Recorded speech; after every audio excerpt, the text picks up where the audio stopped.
नमस्कार, मेरा नाम डॉक्टर अमित रंजन सुल्तानिया है। मैं द्वारका में कंसल्ट फिजिशियन हूँ। आज हम लोग बात करेंगे हाइपरटेंशन के बारे में। हाइपरटेंशन का पहले भी मैंने एक रील बनाया था, शायद आप लोगों ने देखा हो। सबसे पहले मैं बताऊंगा, काफी लोग मेरे पास आते हैं और ये बोलते हैं कि हमें हाइपरटेंशन की बीमारी है, तो उनको जब डिटेल में वो बताते हैं तो बोलते हैं कि हमें बहुत टेंशन रहता है। बट हाइपरटेंशन जो है टेंशन के लिए यूज नहीं होता, हाई बीपी के लिए यूज होता है। तो अगर आप देखें तो जैसे जैसे हमारी एज बढ़ती है वैसे वैसे हमारा ब्लड प्रेशर बॉडी का बढ़ता है, क्योंकि ब्लड वेसल्स स्टिफ होने लगती है। तो above 50 years, above 60 years, above 70 years काफ़ी लोगों को ब्लड प्रेशर हाई रहने लगता है। तो एक तरह से ये बॉडी का नेचुरल प्रोसेस है। बट अगर बीपी हाई रहता है तो ये हमारे बॉडी के ऑर्गन्स को अफेक्ट करता है, जैसे किडनीज को, आईज को, हार्ट को, मल्टीपल ऑर्गन्स को डैमेज करता है एंड अफेक्ट करता है। इसीलिए ब्लड प्रेशर को हमें हमेशा मॉनिटर करते रहना बहुत जरूरी है। अगर आपकी एज 60 ईयर्स से ज़्यादा है तो जो भी गाइडलाइंस है JNC 8 क्लासिफिकेशन, उसके हिसाब से आपका बीपी 150/90 के नीचे रहना चाहिए। अगर आज आपकी एज 60 ईयर्स से नीचे है तो आपका बीपी का टारगेट 140/90 से नीचे रहना चाहिए। 140 that is upper blood pressure, systolic blood pressure, and 90 that is diastolic blood pressure. तो ब्लड प्रेशर के क्या सिम्टम्स होते हैं?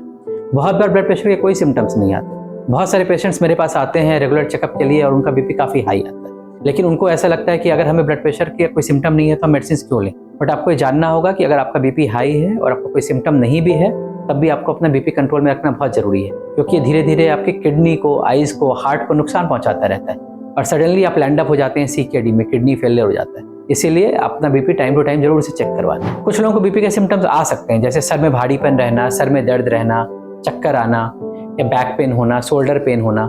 बहुत डिफरेंट टाइप ऑफ सिम्टम्स हो सकते हैं। तो अगर आपको कोई सिम्टम है तभी ब्लड प्रेशर मॉनिटर करना चाहिए। तो ब्लड प्रेशर को कैसे कम किया जाए? लाइफस्टाइल सबसे पहला स्टेप होता है। लाइफस्टाइल में सबसे पहले है आपका डाइट। तो डाइट के लिए उन्होंने कहा है कि डैश डाइट होनी चाहिए, दैट इज आपका ऐसा सप्लीमेंट होना चाहिए जो बीपी को कंट्रोल कर पाए। तो सबसे पहले आपको सॉल्ट इंटेक कम रखना है, क्योंकि सॉल्ट का डायरेक्ट रिलेशन आपके ब्लड प्रेशर से होता है। तो अगर आपको बीपी की दिक्कत है या बीपी आपका हायर साइड पे रहता है तो फिर आपको सॉल्ट इंटेक कम रखना है, that is less than around 2400 milligram per day.